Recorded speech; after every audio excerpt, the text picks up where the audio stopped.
When Sarah Mitchell walked into the prestigious Harborview Yacht Club in her worn sailing clothes, they laughed her out the door, never suspecting she'd return with a fleet of world-class vessels and her billionaire husband's support. What happens when the elite sailing world discovers the simple woman they humiliated is actually one of the most accomplished navigators on the eastern seaboard? She wasn't supposed to be there. At least that's what Victor Reynolds thought when Sarah Mitchell walked through the polished doors of Harborview Yacht Club, wearing worn deck shoes and a practical windbreaker. Her blonde hair was pulled back in a simple ponytail, face tanned from years at sea rather than salon beds. The receptionist's smile faltered as she approached the gleaming mahogany desk. "Can I help you?" he asked, eyes flicking to the members lounging in tailored blazers behind her. "I'd like to register for the Atlantic Crossing competition," Sarah said, her voice steady and clear. The receptionist blinked twice. "The members' lounge is currently closed for cleaning. The public pier is 2 miles east." "I'm not looking for the public pier," Sarah clarified, remaining patient. "I'm here for the competition registration. I've completed 4 solo crossings and—" "The Atlantic Crossing is our premier event," interrupted a crisp voice. Victor Reynolds approached, crystal tumbler in hand, Club Commodore pin gleaming on his tailored blazer. "It's for experienced sailors only." Sarah straightened her shoulders. "I've been sailing since I was 6. I've navigated." "Perhaps there's a misunderstanding," Victor cut in, eyeing her practical clothing with thinly veiled contempt. "This particular event requires extensive qualifications and, frankly, significant financial commitment. The entry fee alone is $50,000. "I'm aware of the fee," Sarah replied, reaching for her wallet. "I'd like to pay it now." Victor exchanged glances with William Blackwood, the assistant commodore who had appeared at his shoulder. Both men shared a smirk that made Sarah's skin prickle. "Ms. Mitchell." "Sarah Mitchell."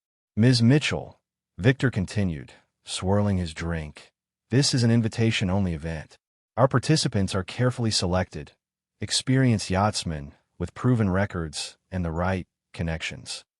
Sarah felt heat rise in her cheeks, but kept her voice level. "I've sailed the Pacific solo 3 times. I was first mate on the Northern Star when it won." "The competition committee has already finalized the participant list," William interrupted, speaking as if to a child. "Perhaps one of the smaller, local regattas would be more suitable for someone like you." The lobby had grown quiet. Other members pretended not to listen while stealing glances at the confrontation. A woman in tennis whites whispered something behind her hand to her companion, both snickering in Sarah's direction. "Someone should tell her this isn't the fishing dock," a man murmured, just loud enough to be heard.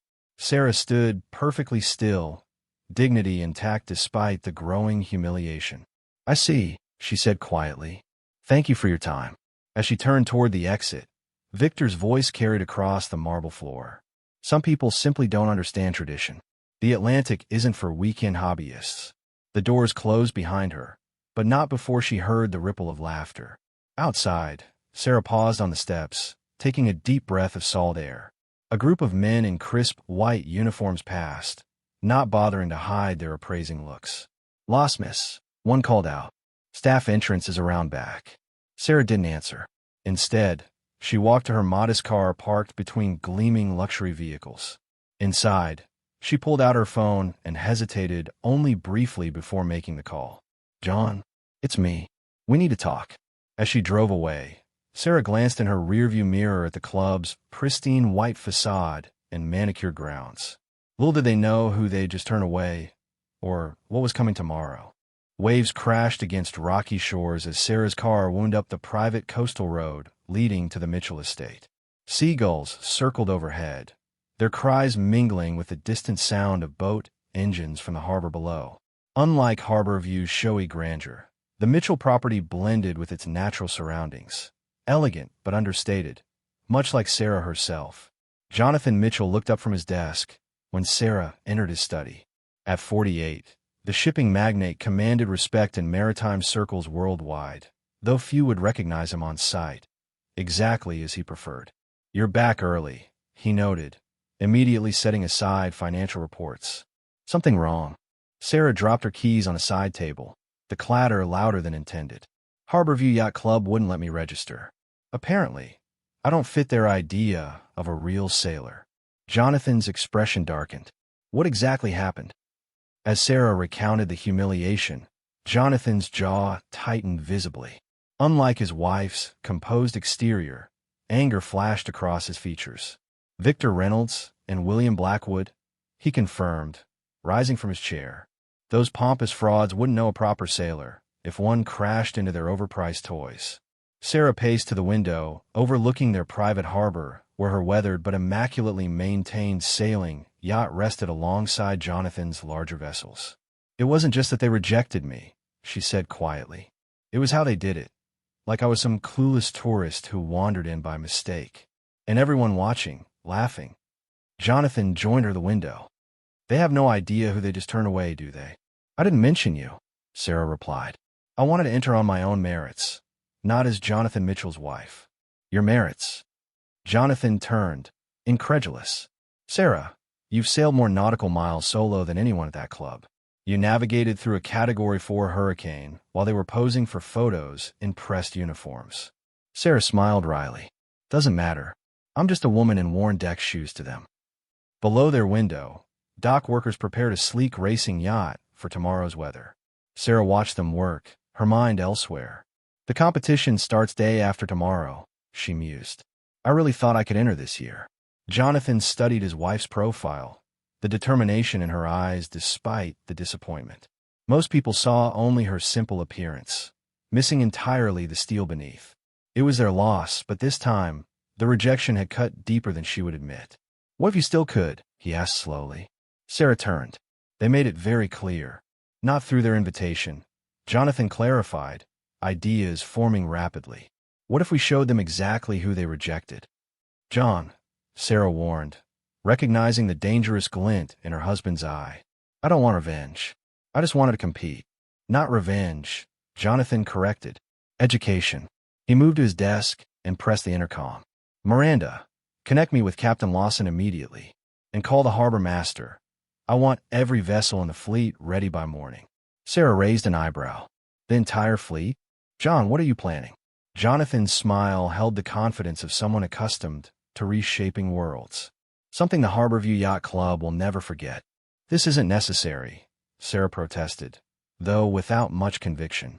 It is, Jonathan insisted, moving to hold her shoulders gently. Not just for you. For every qualified sailor they've rejected, because they didn't look right or know the right people. His phone buzzed. Yes. Lawson, I need all 7 vessels prepared for a special operation tomorrow. Full crews, perfect condition. He paused, listening. Yes, all 7. And one more thing. Contact Catherine Williams and Eleanor James. Tell them I'm calling in those favors they owe me. Sarah's eyes widened. Catherine Williams? The round-the-world record holder? John, what exactly are you? A knock interrupted them. Miranda entered with a tablet. You asked for the files on Harborview's board members and sponsors. Perfect timing, Jonathan said, taking the device. Let's see who we're dealing with. Sarah watched her husband scroll through information, his expression shifting from anger to something more calculating. Did you know, he remarked casually, that Oceanic Apparel, Harborview's primary competition sponsor, is actually owned by Mitchell Holdings through 3 shell companies? You can't be serious, Sarah breathed. Dead serious, Jonathan confirmed. They don't even realize who signs their checks. Outside, the sky darkened as evening approached, casting long shadows across the water. Something in Jonathan's expression made Sarah both nervous and curious. John, promise me you won't do anything extreme. He looked up from the tablet, eyes gleaming with purpose. Define extreme.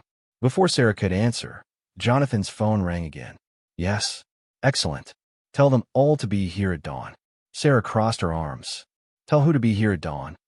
Just a few friends, Jonathan replied innocently. People who understand what it means to be judged by appearances rather than skill. He turned back to the window, gazing at the fleet of vessels in their private harbor, each worth more than most of Harborview's boats combined. Tomorrow, he promised quietly, Victor Reynolds and his club will learn that the sea doesn't care what you wear or who your family is. It only respects one thing, skill. Sarah felt a flutter of something between apprehension and anticipation. What exactly do you have planned? Let's just say, Jonathan replied, eyes fixed on the horizon. Harborview Yacht Club is about to receive some very unexpected visitors. Birds scattered into the dawn sky as 7 vessels came to life in the Mitchell Private Harbor. Dock workers hustled between boats, checking lines and loading supplies with military precision. This wasn't just preparation. This was a mission. Captain Lawson barked orders as sailors in matching uniforms readied Jonathan's fleet. The centerpiece, a 120-foot mega yacht named Horizon, gleamed like a predator awaiting its moment to strike. Is all this really necessary? Sarah asked, watching the activity from their terrace. She wore the same simple outfit from yesterday, the clothes that had marked her as unworthy in Harborview's eyes. Absolutely, Jonathan replied, passing her a steaming mug of coffee. Sometimes people only understand what they can see. And today, they're going to see plenty. A convoy of vehicles appeared on the private road leading to their estate. One by one, they parked alongside the harbor. Sarah nearly dropped her mug when she recognized the first person to emerge. That's Catherine Williams, she gasped. The legendary sailor stepped out, wearing practical deck shoes and weathered sailing clothes nearly identical to Sarah's. Behind her came Eleanor James, Rebecca Stevens, and 4 other women, each a champion in her own right, each dressed for function rather than fashion. John, Sarah whispered, what have you done? Made a few calls, he replied with a satisfied smile. Turns out you're not the only accomplished sailor who's been turned away by Harborview and their traditions. The women gathered by the docks, greeting each other with the easy familiarity of those who share both profession and frustration. Catherine spotted Sarah on the terrace and waved. You didn't tell me this was a reunion, Sarah said, returning the gesture. It wasn't planned that way, Jonathan admitted. But when I started making calls, the stories poured out. Catherine was denied entry to their regatta cup 3 years ago. Eleanor was told the ladies' auxiliary might be more her speed.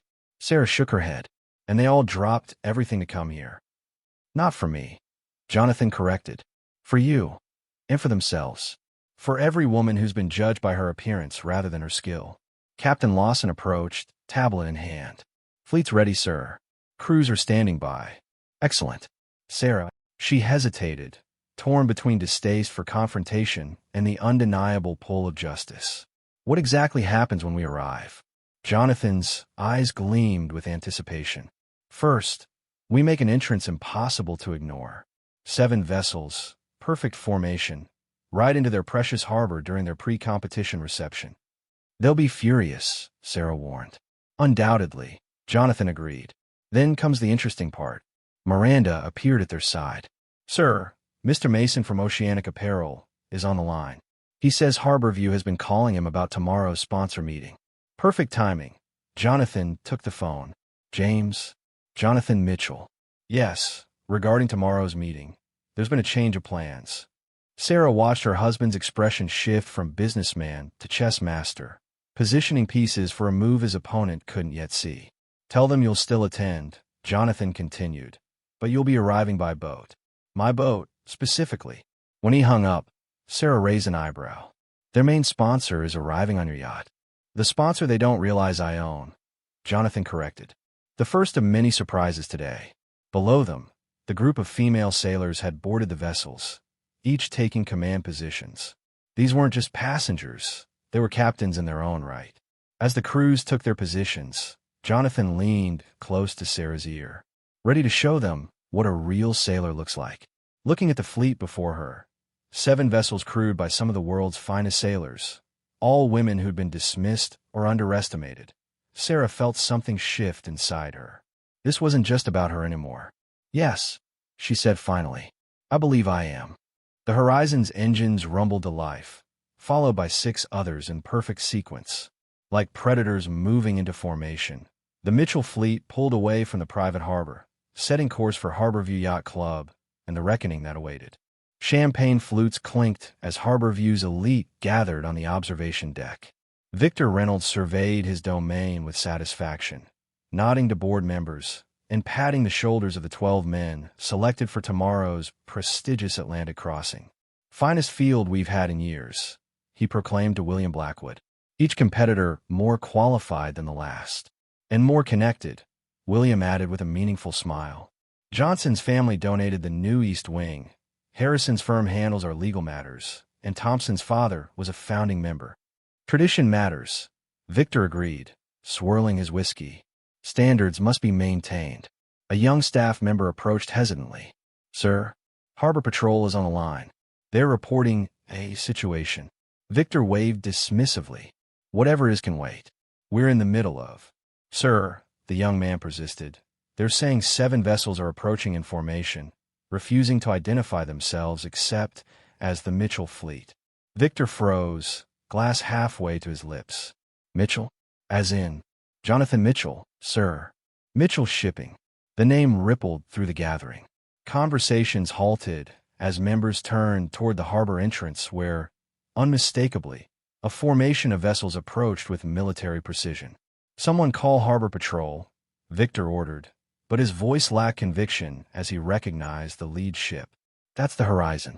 What is Mitchell doing here? A younger member with a tablet quickly searched online. Sir, Mitchell Shipping owns half the commercial ports on the eastern seaboard. Mitchell himself is worth billions, but rarely makes public appearances. I know who Jonathan Mitchell is. Victor snapped, color draining from his face. What I don't understand is why his entire fleet is converging on our marina during a private event. The vessels continued their approach, breaking formation only to align perfectly with the visitors' docks. Crew members in matching uniforms secured the boats with practiced efficiency. From the Horizon's deck, Jonathan Mitchell emerged in simple sailing attire, quality pieces worn with the comfort of someone who used them for their intended purpose. Behind him came Sarah, still in her practical clothes, accompanied by a group of women whose faces gradually registered with the watching crowd. Is that Catherine Williams? Someone whispered. And Eleanor James. She holds the transatlantic record. Victor's grip tightened around his glass as Jonathan led his party up the dock toward the clubhouse. Members parted silently, a mixture of confusion and awe on their faces. Mr. Reynolds, Jonathan called out pleasantly. Beautiful evening for a gathering, wouldn't you say? Victor struggled to regain composure. Mr. Mitchell, this is a private event. Is it? Jonathan replied, glancing around theatrically. That's unfortunate. We've come quite a distance to register for your competition. Registration closed weeks ago. William interjected, stepping forward. As we explained to your associate yesterday. My wife, Jonathan corrected with dangerous politeness. Sarah Mitchell, who has logged more solo nautical miles than everyone at this reception combined. You deemed her unworthy of your competition. Murmurs rippled through the crowd as members connected the plainly dressed woman with the Mitchell name, one of the most powerful in maritime industries. Victor cleared his throat. There appears to have been a misunderstanding. Had we known that she was wealthy? Jonathan interrupted. That she was married to me? Interesting criteria for a sailing competition, wouldn't you say? He gestured to the women behind him. Allow me to introduce Catherine Williams, Eleanor James, Rebecca Stevens, all world-class sailors who have faced similar misunderstandings at establishments like yours. A man in a blue blazer stepped forward. Mr. Mitchell, I'm James Mason from Oceanic Apparel. We're tomorrow's primary sponsor. Yes, Mr. Mason, Jonathan smiled. Or should I say, my employee? Oceanic has been a subsidiary of Mitchell Holdings for 5 years now. Victor's face went ashen. What exactly do you want, Mitchell? 2 things. First, a formal apology to my wife and every other qualified sailor your club has dismissed based on appearance or gender. And second, entry into tomorrow's competition, Jonathan said simply.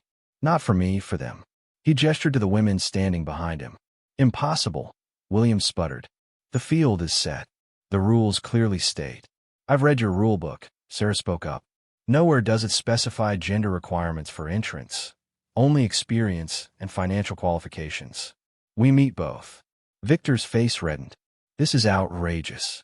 You can't simply sail in here and demand. I'm not demanding, Jonathan corrected. I'm offering an opportunity to evolve beyond outdated thinking, or to explain to your sponsors why you refuse participation from some of the most qualified sailors in the world. Locked doors couldn't muffle the raised voices inside Harbor View's boardroom. Outside, Sarah stood at the railing overlooking boats bobbing in the darkening marina. She hadn't wanted this confrontation, this public spectacle, yet something about it felt necessary, like lancing a wound. "You're quiet," Catherine Williams observed, joining her.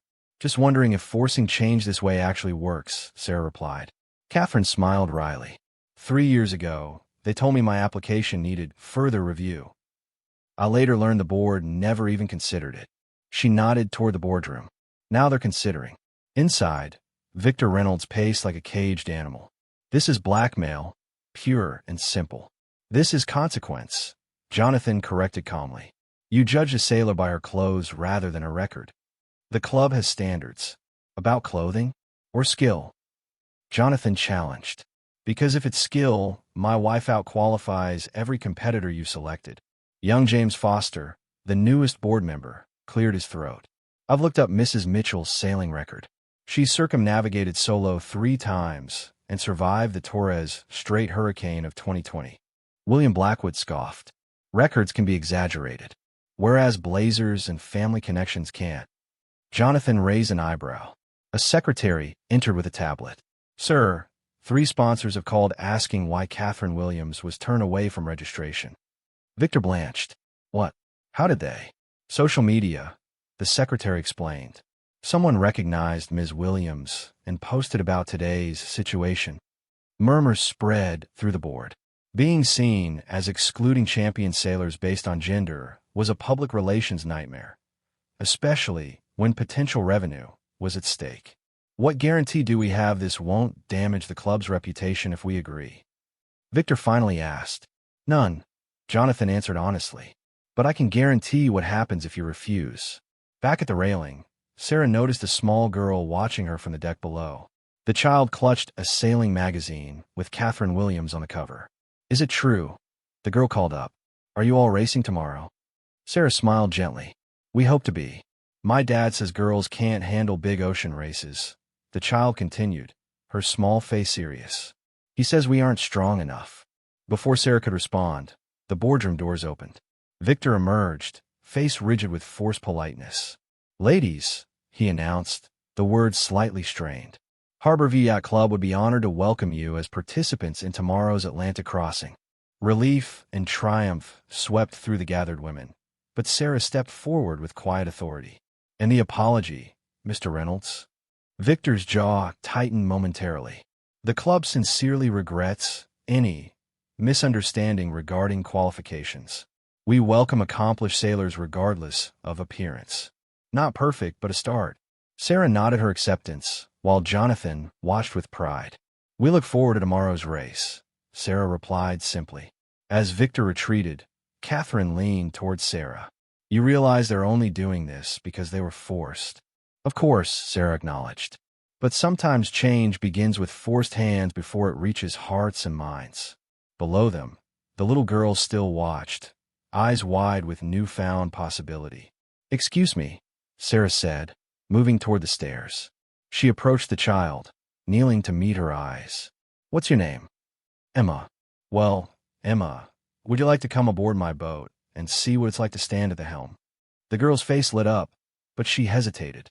"My dad is right over there," Sarah completed, nodding toward a man in a club blazer who watched with embarrassment.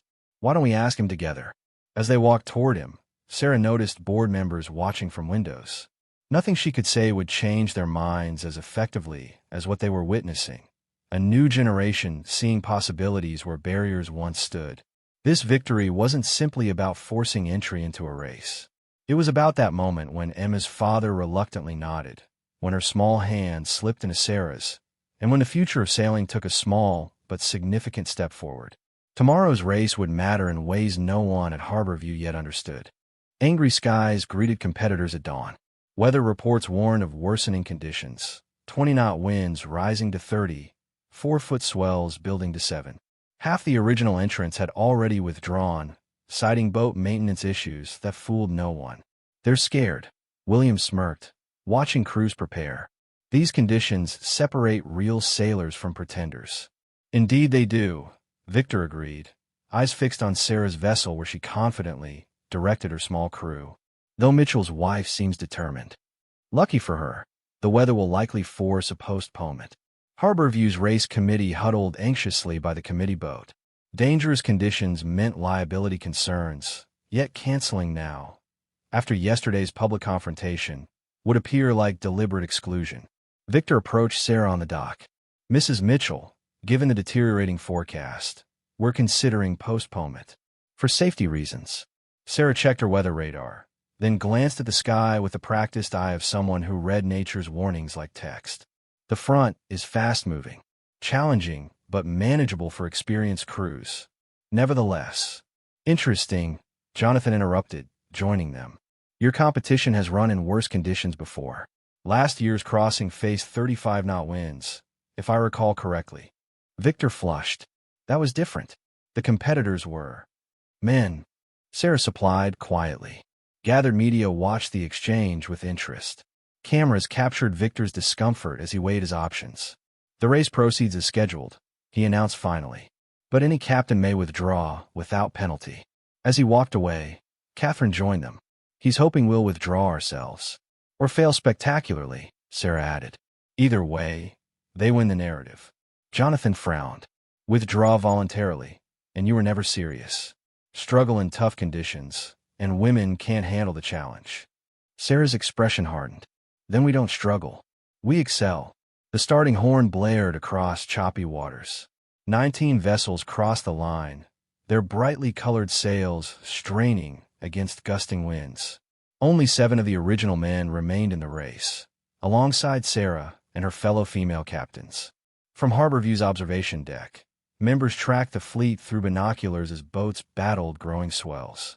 3 hours in, the weather worsened sharply. Radio calls reported one male competitor taking on water, another with torn sails limping back to harbor. 2 more withdrawals. A race official reported. "Harrison and Thompson are returning." That leaves 5 men's boats still racing. "And the women?" Victor asked reluctantly. "All 7 still on course, sir." William snorted. Foolhardy stubbornness. As afternoon shadows lengthened, driving rain reduced visibility to near zero. Another male competitor signaled distress, his vessel struggling against powerful crosswinds. Only Sarah and her allied female captains seemed to adapt seamlessly, adjusting tactics to work with the elements rather than fighting against them.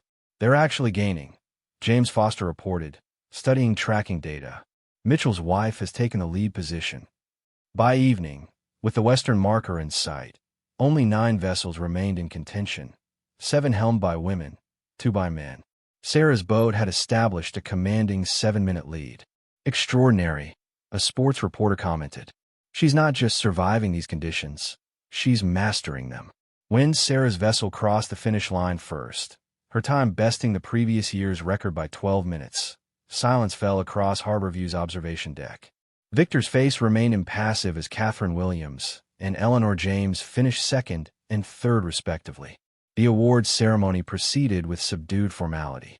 Victor presented the trophy with mechanical correctness, acknowledging Sarah's victory without truly celebrating it. But as she stood on the podium, still in her weathered sailing clothes, hair windblown and face flushed with exertion, a transformation swept through the gathered crowd. Young Emma pushed forward, holding out a program. "Ms. Mitchell, will you sign this? I want to be just like you someday." Sarah knelt to the child's level. "You could be even better, Emma. The sea doesn't care what we wear or how we look. It only respects skill and courage." Later, as moonlight silvered the harbor, Jonathan found Sarah sitting quietly at the end of the dock, trophy beside her. "Regrets?" he asked, settling next to her. "None about racing. None about winning." She paused. "But I've been thinking about Victor and his board. You proved them wrong today. Completely. I know. But forcing someone to see the truth isn't the same as changing their heart." She gestured toward the clubhouse where, surprisingly, members had gathered around Catherine Williams as she described techniques for handling crosswinds. "Maybe hearts change one conversation at a time," Jonathan suggested. Sarah smiled, watching Emma's father approach hesitantly. "Ms. Mitchell, my daughter won't stop talking about becoming a sailor now. I wondered if, perhaps, you might recommend how she should start." And in that simple question, one man's reluctant reaching across a divide, Sarah recognized the true victory of the day. Not the trophy beside her, but the slow, steady process of changing minds. Not through force, but through excellence that could no longer be denied.